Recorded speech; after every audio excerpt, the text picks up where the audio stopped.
할렐루야. 오늘 드릴 설교의 제목은 심연, 깊은 물속이라는 뜻입니다. 본문은 누가복음 5장 3절로 11절의 말씀입니다. 예수께서 한 배에 오르시니 그 배는 시몬의 배라 육지에서 조금 떼기를 청하시고 앉으사 배에서 무리를 가르치시더니 말씀을 마치시고 시몬에게 이르시되 깊은 데로 가서 그물을 내려 고기를 잡으라. 시몬이 대답하여 이르되 선생님 우리들이 밤이 새도록 수고하였으나 잡은 것이 없지만은 말씀에 의지하여 내가 그물을 내리리이다 하고 그렇게 하니 고기를 잡은 것이 심히 많아 그물이 찢어지는지라. 이에 다른 배에 있는 동무들에게 손짓하여 와서 도와달라 하니 그들이 와서 두 배의 채움에 잠기게 되었더라. 시몬 베드로가 이를 보고 예수의 무릎 아래에 엎드려 이르되 주여 나를 떠나소서 나는 죄인이로소이다 하니 이는 자기 및 자기와 함께 있는 모든 사람이 고기 잡힌 것으로 말미암아 놀라고 세베대의 아들로서 시몬의 동업자인 야고보와 요한도 놀랐음이라. 예수께서 시몬에게 이르시되 무서워하지 말라. 이제 후로는 내가 사람을 취하리라 하시니 그들이 배들을 육지에 대고 모든 것을 버려두고 예수를 따르니라. 아멘. 오늘의 본문은 우리에게 많이 익숙한 말씀이죠. 바로 예수님이 베드로와 야고보와 요한을 제자로 부르시는 장면입니다. 베드로와 야고보와 요한을 부르시는 주님의 부르심은 오늘 우리에게도 동일하게 주어지는 제자로서의 부르심이라는 측면에서 가볍게 볼 말씀은 아닌 것입니다. 오늘 아침 우리를 부르시는 예수님의 음성을 들으시고 응답하시기를 소망합니다. 베드로와 야고보, 요한은 호숫가에서 물고기를 잡는 어부들입니다. 그러나 그들은 단순한 소규모 어부가 아니라 그들이 같은 배에서 고기를 잡았던 것으로 봐서 그들의 배가 작은 배가 아니었으며 마가복음 1장 20절에 곧 부르시니 그 아버지 세베대를 품꾼들과 함께 배에 버려두고 예수를 따라가니라의 말씀으로 미루어 보면 고용인들을 두고 고기를 잡았으므로 당시로도 상당한 규모의 조직이 갖추어진 선주라 짐작할 수 있을 것입니다. 본문 앞절인 1절에 나오는 게네사렛이라는 명칭은 갈릴리에 대한 또 다른 이름이죠. 이 이름은 구약시대에 이 호수가 마치 비파처럼 생겼다고 해서 히브리 말로 비파라는 단어 긴네레라고 했는데 이것이 바빌론 포로 시대의 당시의 음역으로 게네사렛이라고 했고 신약 시대에 와서 갈릴리라고 불리어지게 되었던 것입니다. 그런데 흥미로운 것은 마태나 마가, 요한은 모두 이 호수를 갈릴리라고 또 바다라고 했는데 유독 누가만 게네사렛으로 또 호수라고 명하고 있다라는 차이점이 있습니다. 그것은 갈릴리로부터 지중해까지 직선으로 60km 떨어져 있어 그들은 바다를 본 일이 없었거나 남쪽으로 105km 떨어져 있는 사해와 같이 취급한 것으로 보였다고 추측을 해보면 마태나 마가, 요한에게 이 남북 21km, 동서 14km의 규모를 가진 이 호수는 분명 바다처럼 그들에게 보였을 것입니다. 그런데 의사였던 누가는 갈릴리를 여전히 게네사렛 호수라고 지질학적으로 정확하게 말하고 있습니다. 여기서 이미 누가의 성격이 어떠한지 우리는 읽을 수 있습니다. 아주 정확한 묘사로 예수님의 행적을 기록했던 것이죠. 예수님은 12명의 제자들과 함께 하나님 나라를 선포하고 세상을 변혁시키는 삶을 사셨습니다. 예수님은 전통적 스승과 제자의 관계처럼 제자 될 사람들이 스승을 찾아오게 하는 것이 아니라 12명의 제자를 그리스도께서 직접 찾아가 부르는 장면은 특별한 의미가 있습니다. 이는 하나님께서 우리들에게 찾아오신 것과 같은 의미를 지닌 것이죠. 세상에 존재하는 어떠한 우상신도 인간인 스승들도 자신의 제자를 자신이 직접 구하러 다니지는 않습니다. 그러므로 기독교는 우리의 필요를 위해 있는 종교가 아니라는 말씀입니다. 그 가운데 가장 잘 알려진 베드로의 부르심은 우리에게 특별한 영적인 의미를 던져줍니다. 오늘 본문의 이야기는 자세히 살펴보지 않으면 그저 예수께서 제자들을 부르시는 신약에서 스쳐 읽는 구절에 불과하지만 가만히 묵상하며 그 깊은 진리를 파헤쳐보면 말씀과 말씀의 행간에 숨어있는 엄청난 은유와 깊은 뜻이 도사리고 있음을 알 수 있을 것입니다. 몇 절 안 되는 이야기에서 예수님은 베드로의 인생관을 완전히 뒤바뀔 정도의 영향을 주고 있습니다. 그 가운데 첫 번째, 베드로에게 명령했던 예수님의 말씀을 우리는 기억해야 합니다. 깊은 데로 가서 그물을 내리라. 여기서 깊은 곳은 결코 물리적이나 지형적으로 깊은 곳만을 말하는 것이 아닙니다. 깊음은 헬라어로 바도스인데 이 뜻은 우선 공간적인 깊이라는 의미를 가지고 있습니다. 예를 들면 땅이나 바다나 공간에 대해 이 단어가 사용되었다는 거죠.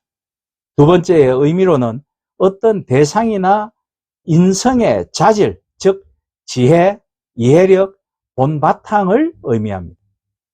그렇다면 본문에서의 의미는 무엇이겠습니까? 1차적으로야 호수의 깊은 곳을 말하는 것이겠지만 그 뒷절의 말씀을 본다면 이는 그저 물의 깊이인 수심만을 이야기하는 것이 아니라 바로 베드로의 내면과 영혼 깊은 곳을 뜻하는 것입니다. 형편없는 죄로 점철된 인간 자신의 내면 깊은 곳을 들여다보라는 말씀인 것이죠. 얕고 가벼운 신앙과 삶 속에서 깊고 무거운 존재를 인식하고 깨닫게 하는 말씀입니다. 베드로가 소명을 받아 예수님의 제자가 된 것은 깊은 곳에 그물을 내려 물고기를 많이 잡는 가벼운 기적에 놀라서가 아닙니다. 베드로는 자신도 발견하지 못했던 인간 본성의 죄성과 세상 속에서 가벼이 흔들리며 하염없이 나약하고 보잘것없는 인간의 한계, 그리고 인간의 끝없는 이기심을 그리스도의 그 한마디에 깨닫게 됨을 의미합니다. 불교적으로 이야기하면 갑자기 모든 사물의 이치를 확연히 깨우쳤다라는 도노돈수의 경지에 이른 것이겠죠. 깊은 데로 가서 그물을 내리라. 정치도 경제도 문화도 종교도 참을 수 없는 존재의 가벼움으로 천박해진 세계에 우리는 살고 있습니다. 내 배만 채우면 된다와 돈이면 최고라는 천민자본주의와 물질 우상 숭배가 세상을 정글의 논리로 살아남아야 하는 성자 독식의 세계로 가혹하고 잔인하게 우리를 밀어내고 있습니다. 그러나 그리스도께서는 깊게 생각하고 무겁게 신앙을 살아라. 그때 비로소 단순하고 분명한 사랑과 화평의 세상을 만들어 우리 모두가 함께 행복할 수 있다라는 지혜를 가르쳐 줍니다. 그러니 우리의 내면, 그 깊은 곳을 한 번은 제대로 들여다보아야 합니다. 지금보다 깊고 진중해지지 않는다면 얕고 가벼움이 지배하는 세상 속에서 그리스도교 신앙은 점점 설 자리를 잃어버릴지도 모릅니다. 깊은 데로 가서 그물을 내리라. 내 내면의 심연을 들여다볼 수 있어야 합니다. 그 심연까지 가야 한다는 것이죠. 그것이 바로 이 시대와 제자될 이들을 향한 예수님의 명령입니다. 요나가 내려간 곳도 심연이죠. 심연은 나를 발견하는 곳입니다. 나의 본 모습을 만날 수 있는 가장 좋은 방법은 철저히 혼자가 되어보는 것입니다. 노벨 문학상과 퓰리처상 수상자이자 인권운동가인 소설가 펄벅은 내 안에는 나 혼자 살고 있는 고독의 장소가 있다. 그곳은 말라붙은 마음을 소생시키는 단 하나의 장소다라고 말했습니다. 우리는 혼자가 되어 볼 때 철저히 자기 자신의 나약함과 죄성을 알 수 있습니다.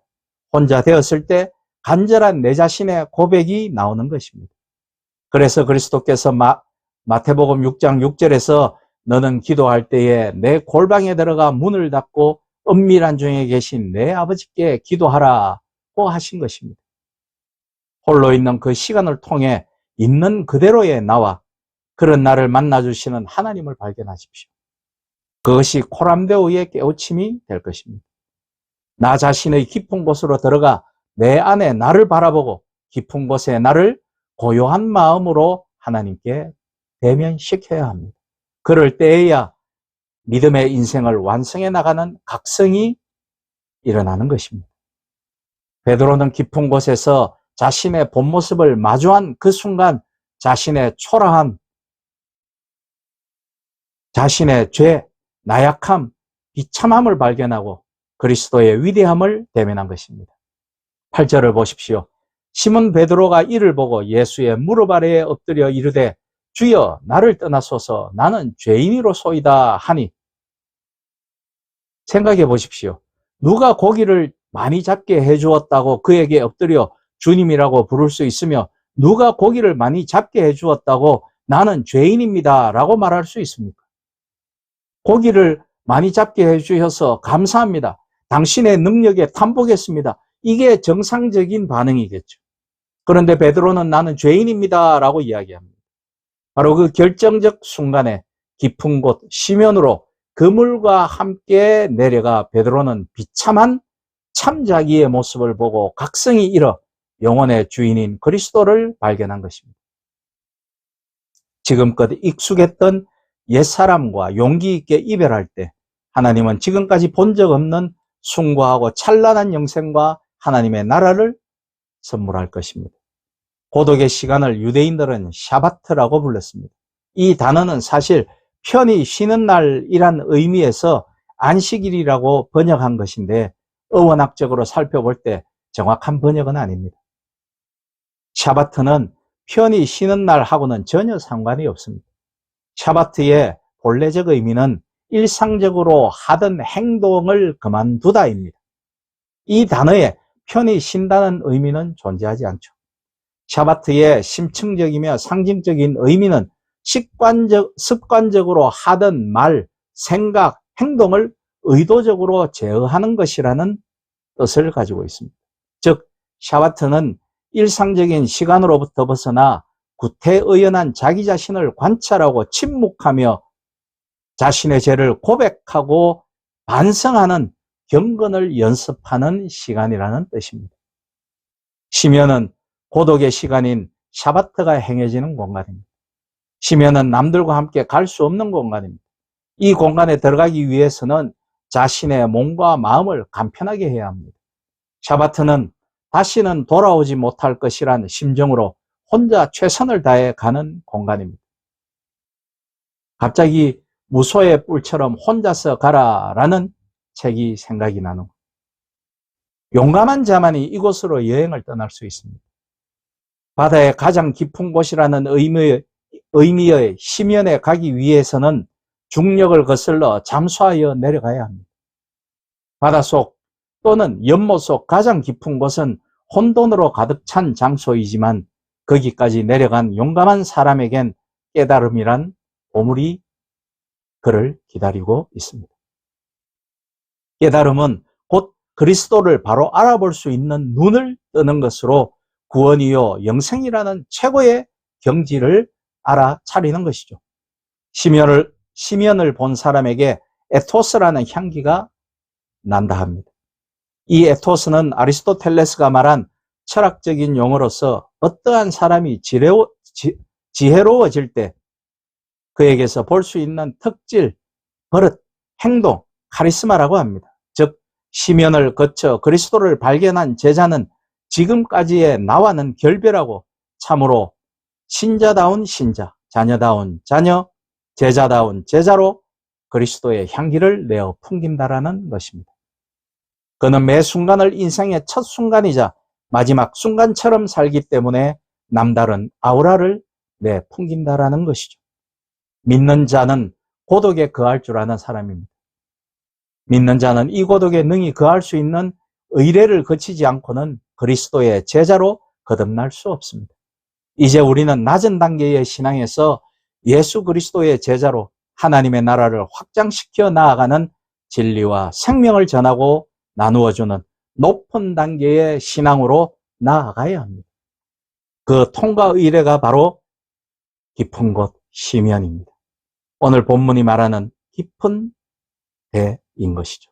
베드로가 바로 내려가 봤던 그곳입니다. 바라기는 자신의 본 모습이 있는 깊은 곳에 내려가는 고백과 기도, 그리고 그곳에서의 깨우침이 있으시기를 소망합니다. 그것을 위해 옛 교부들은 렉시오 디비나, 즉 거룩한 성경 읽기라는 신앙 수행법을 썼는데, 그 실천 방법이 첫째 읽고, 두 번째 읽은 것을 묵상하고, 세 번째 그것으로 기도하고, 네 번째 그를 통해 깨달음에 이르는 것이라는 방법을 제시합니다. 바라기는 매일 하나님의 말씀에 깊이 잠겨 신앙과 삶의 더 높은 차원을 열어나가시는 저와 여러분이 되시기를 주님의 이름으로 축원하며 부탁드립니다. 아멘.